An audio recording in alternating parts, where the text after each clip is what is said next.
claiming Hoover and South Shores. We down 32s in most quads, straight like that. Straight like that, huh?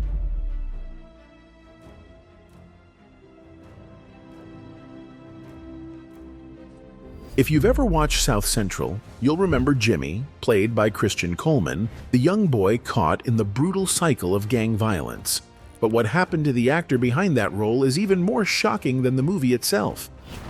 J-Rock, what's up? Hey, what's up, y'all? In real life, Christian Coleman didn't just play a troubled kid, he became one. A life of crime, multiple arrests, and ultimately a murder conviction. It's a tragic story that almost feels scripted, but it's all real. And what's worse, he never really had a chance to escape that fate. All I want is to give him something that you or I never had. A father. From an absent father to a childhood spent in survival mode, Christian's path was laid out for him long before he knew any better. But did the justice system fail him, or was he doomed from the start? Let's get straight into it.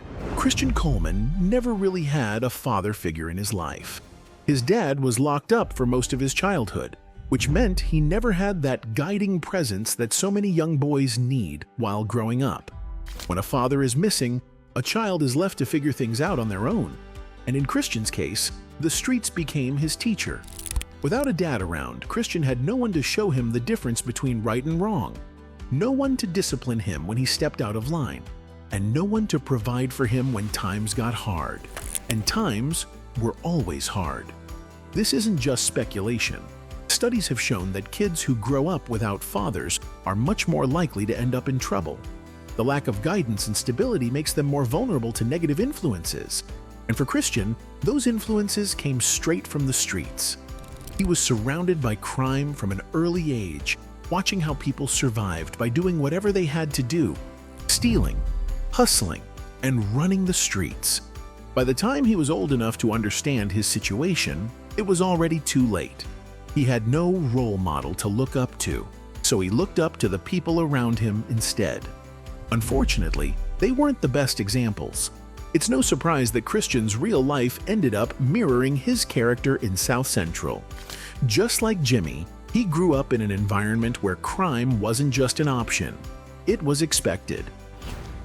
His life is gone forever.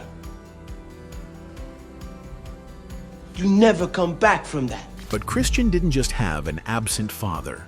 His home life was rough in every way. His mother was struggling with addiction, and that meant she wasn't able to provide a stable environment for him. When a child grows up in a home where drugs are a problem, everything else falls apart. There's no routine, no structure, and no real sense of security. For Christian, that meant growing up in a world of instability. One day, there might be food on the table. The next day, there might not. Some nights might feel normal, while others could be filled with chaos, arguments, or even violence. When kids grow up in that kind of environment, they learn quickly that they can't rely on anyone. So they start looking for other ways to survive. And when survival is the only thing on your mind, morality takes a back seat. By the time Christian was a teenager, he had already started getting into trouble. At first, it was small things, stealing from stores, breaking into cars. But before long, it escalated. Because once you start down that road, it's hard to stop. When you're a kid with no food at home and no money in your pocket, stealing doesn't seem like a crime. It seems like a solution. And when the people around you are all doing the same thing, it doesn't feel wrong. It feels normal. Unfortunately, the streets don't care about age. It doesn't matter if you're 12 or 22. Once you're in, you're in. And Christian got pulled in early. The justice system didn't catch up with him right away, but the streets did. And by the time law enforcement noticed him, he was already too deep into the lifestyle to walk away. At that point, crime wasn't just something Christian dabbled in. It had become his way of life. He wasn't just a troubled kid making bad decisions. He was part of a cycle that had been set in motion long before he was born. With no father at home and no stability to rely on, the streets became his reality, and crime became a means of survival. Just like his character Jimmy in South Central, Christian was drawn into gang life early. Claiming Hoover and South Shows. We down 32s in most quads, straight like that. Straight like that, huh? He became affiliated with the Hoover Deuce Gang, a notorious group involved in robberies, assaults, and other violent crimes. The gang didn't just offer him protection, it gave him a sense of belonging that he never had at home. But that sense of belonging came with a price. His first serious run-in with the law came in 2001, when he was arrested in New York City for grand larceny. He had stolen a briefcase containing a laptop and credit cards, leading to multiple fraud charges. This wasn't just petty theft. It led to multiple fraud charges, showing that his criminal activity had evolved. Unlike his earlier years, when he was mainly involved in street-level crimes like theft and robbery, this case revealed a more organized, strategic approach.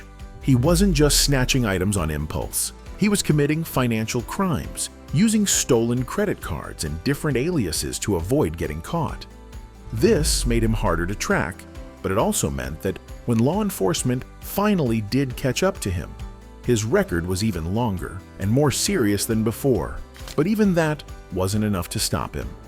By 2003, Christian Coleman's criminal record was already stacked. He had been arrested multiple times, charged with various offenses, and was known to be affiliated with the Hoover Deuce Gang. When he was accused of being involved in a fatal shooting, it seemed like just another chapter in a troubled life. But what made this case stand out was the lack of direct evidence tying him to the crime. The prosecution didn't have a murder weapon with his fingerprints on it. There were no security camera videos placing him at the scene. There wasn't even a clear motive. Yet, they argued that his criminal history, gang ties, and the people he associated with were enough to prove his guilt. And in the justice system, sometimes that's all it takes. The case was built almost entirely on circumstantial evidence, a situation where, instead of concrete proof, a jury is asked to connect the dots based on the surrounding details. That can be dangerous, especially when someone already has a criminal past. The jury doesn't just look at the facts of the case. They look at the person's entire life and judge them based on that. For Christian, this meant that his past crimes spoke louder than the truth of what really happened that night. The jury saw a young black man with a long rap sheet, ties to a violent gang, and a history of illegal activity. That was enough to make them believe he was capable of murder, even without solid proof. The question is, was he actually guilty? Or was he just another statistic, another young man from a broken home who got caught up in a justice system that was never designed to give him a fair shot?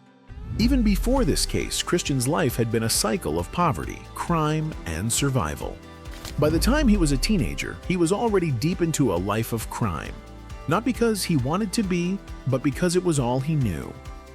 And just like that, his story ended the same way his character Jimmy's almost did in South Central.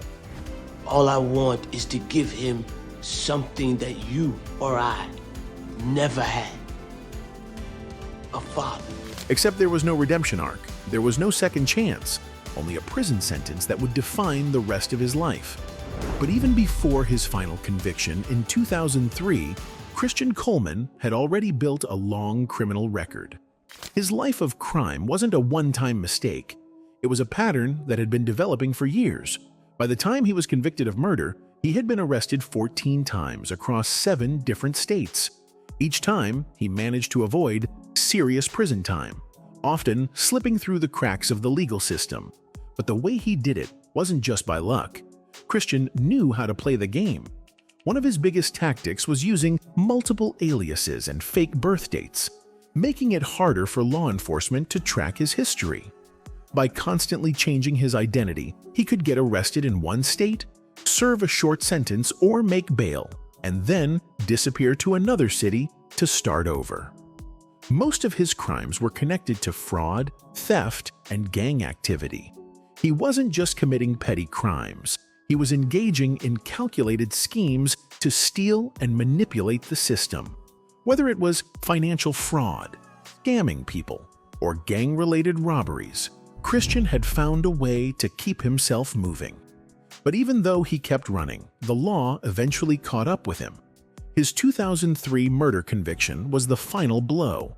Unlike his previous crimes, this wasn't something he could escape with an alias or a plea deal. This time, the court saw him as a dangerous repeat offender, someone who had been given multiple chances but never changed his ways.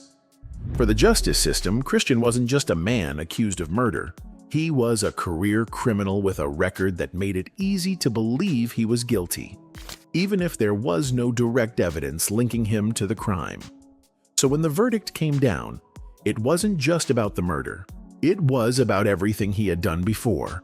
Fraud, theft, gang ties, a life spent in and out of trouble. The jury didn't just convict him for the crime in question. They convicted him for the lifestyle he had lived. And after years of running, Christian Coleman was finally locked up for good. At this point, you might be wondering, was Christian ever meant to have a different life? His mother's addiction, his father's absence, his childhood in the streets. It's the exact background that so many young kids fall into, getting trapped in a system that sees them as criminals before they ever have a real chance. And for Coleman, life imitated art in the most tragic way. But was he truly guilty? Or was he just another statistic? In any case, Christian Coleman's real-life struggles mirrored the story told in South Central in many ways. He was a young man growing up without a stable home, turning to crime as a way to survive, and ultimately getting caught up in a system that was stacked against him. But while Coleman's life followed a tragic path, the movie South Central tried to tell a different story. A story about redemption, fatherhood, and breaking the cycle of violence. I told a man in prison that I would save my son's life, even if it took my life. The problem, though, was that not everyone felt the film succeeded in delivering that message. That's where the next set of controversies comes in. One of the biggest controversies surrounding South Central was its graphic portrayal of gang violence and drug use. The film didn't shy away from showing the harsh realities of the streets. Shootings, drug deals, and brutal confrontations were all central to the story. Some viewers saw this as a necessary cautionary tale, a way to expose the dangers of gang culture and its consequences. But others felt the movie glamorized the lifestyle, making it seem like an unavoidable or even respectable path for young black men. This debate wasn't unique to South Central. Many films in the 90s, including Menace to Society and Boys in the Hood, faced similar criticism. The question was always the same. Was this an honest reflection of reality, or was Hollywood exploiting black pain for entertainment? Anyway, when South Central hit theaters in 1992, it immediately drew comparisons to Boys in the Hood, which had been released just a year earlier. What I'm supposed to do? The fool roll up, try to smoke me? I'm gonna shoot the if he don't kill me first. John Singleton's film had already set a high standard for urban dramas, tackling themes of fatherhood, violence, and survival in South Los Angeles with raw emotion and deep storytelling. Because of this, many people felt that South Central was simply trying to cash in on the success of Boys in the Hood, but without delivering the same impact. Both movies shared similar themes, focusing on young black men caught in cycles of violence and crime, often due to circumstances beyond their control. They also both highlighted the importance of father figures, with South Central telling the story of Bobby, a man trying to save his son from the same street life that ruined him. But while Boys in the Hood was widely praised for its authenticity and emotional depth, South Central was often criticized as a weaker imitation. One of the biggest criticisms was that South Central relied too much on stereotypes rather than nuanced storytelling. Critics felt that the film painted black communities with broad strokes, portraying men as criminals and women as promiscuous, instead of exploring the deeper, more complex realities of life in the inner city. Because of this, some felt that the film lacked the realism and emotional weight that made Boys in the Hood so powerful. Another major issue with South Central was how it portrayed black communities. While the film aimed to tell a powerful story about redemption, critics felt that it relied too much on harmful stereotypes rather than creating well-rounded characters. For example, many pointed out how the women in the film were often portrayed as promiscuous, untrustworthy, or simply background characters with little depth. Meanwhile, most of the men were either gang members, criminals, or struggling to escape that life. This led to accusations that the movie wasn't actually challenging negative perceptions of Black communities. It was reinforcing them. This was a big problem because films like South Central had the potential to shape how audiences viewed real Black neighborhoods.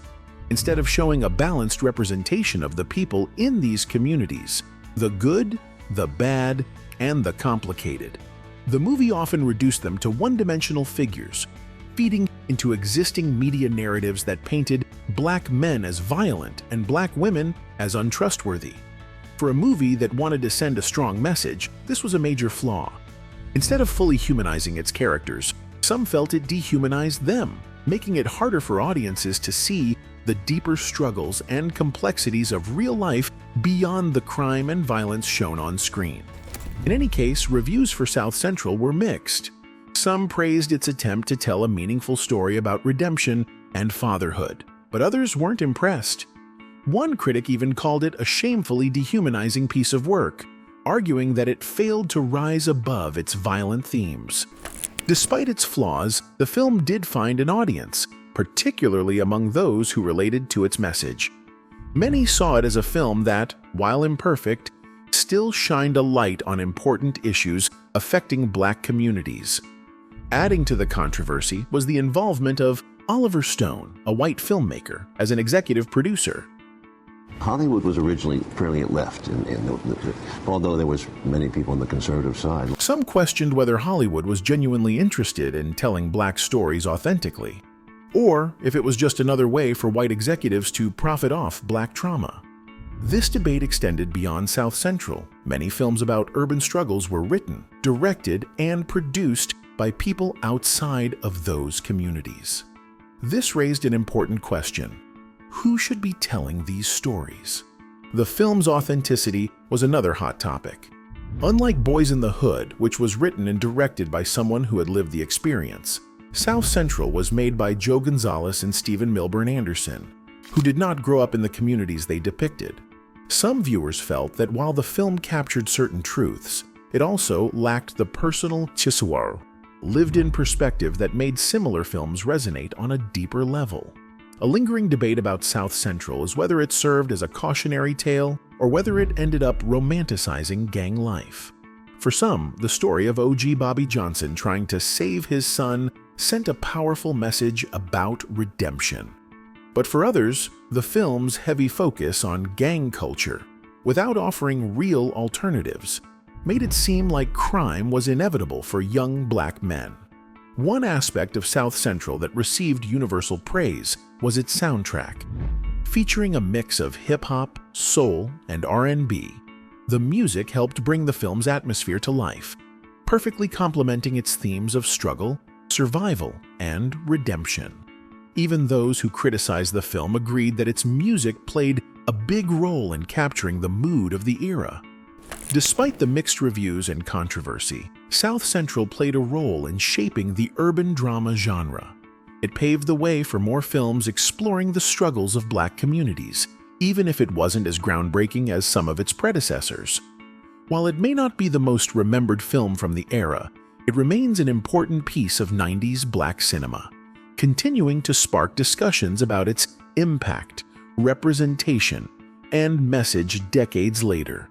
But despite all the controversy, at the end of South Central, Jimmy gets a second chance. He walks away from the streets, ready to start over. But in real life, Christian Coleman never got that redemption arc. Instead, his story ended in a courtroom, convicted of a crime that some say he never even committed. So the question remains, was Christian a lost cause? Or was he failed by a system that never gave him a chance to begin with? Because no matter what you believe, one thing is undeniable. His story is truly tragic. Anyway, that's it for this video, folks. Bye.